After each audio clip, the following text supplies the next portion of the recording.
Hello friends, in this video I will compare this cheap sine wave inverter with this Victron energy inverter. Let's begin. Let's see what everyone has inside. They are about the same power, but the price of this one is 4 times expensive than the cheap one. If you have seen my previous video, I used this inverter to power up the water pump from hot water heater from sun. And this was powered from battery charged from my solar panel to protect this device when my power is off. And unfortunately, this cheap inverter got fault 2 times. First time, these MOSFETs got burned because I didn't know how to program my Victron solar charger. And once a month the voltage on the battery increases to 16 volts to equalize the elements, and that's why this got fault first time. I've replaced these input MOSFETs and worked well few months, but few days ago this is now dead, and that's why I decided to not repair this anymore and buy a real inverter like this. This one is very heavy. It's pure sine wave, 180 watts. I choose this model because of this remote port, because on this position remote you can turn on and off this inverter, making a short circuit on this connector. That will start this inverter.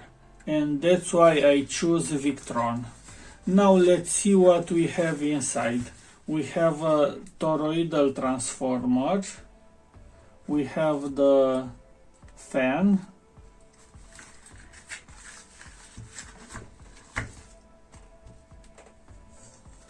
And the PCB. What I didn't like on this cheap one is that the case, it's not the heatsink for the MOSFETs. As you can see here, we have 2 small heatsinks, and inside of this they are heatsink, but the case, it's not thermal connected to the MOSFETs. That's what I don't like about this cheap one. This is expensive and high quality. What I am curious about this, it has this connector inside, and this was not connected anywhere.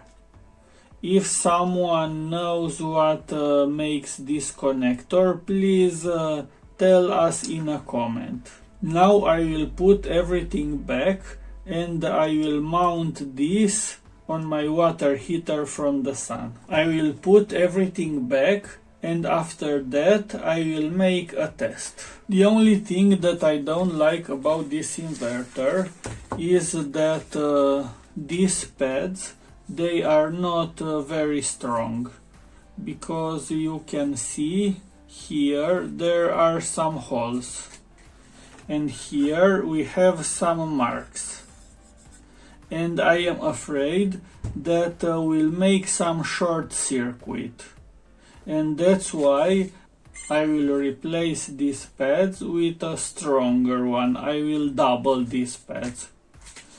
That's the lower pad, and that's the higher pad. This also has holes in it. And if you have an inverter like this, I strongly suggest you to disassemble and replace these pads. So I've put everything back. I've placed the MOSFETs near to the heatsink, and now let's make some test. I put this on my power supply, 14 volts and 10 amps. Now let's power this. Now it's off. Now let's turn on.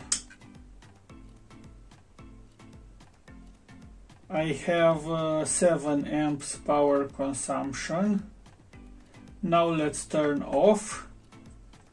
Now let's put in a remote position, and it's off. Let's place inside this jumper and turns on. Let's take off this jumper and turns off. I presume that this connector is serial connector to Victron and other Victron energy device, but I am not sure.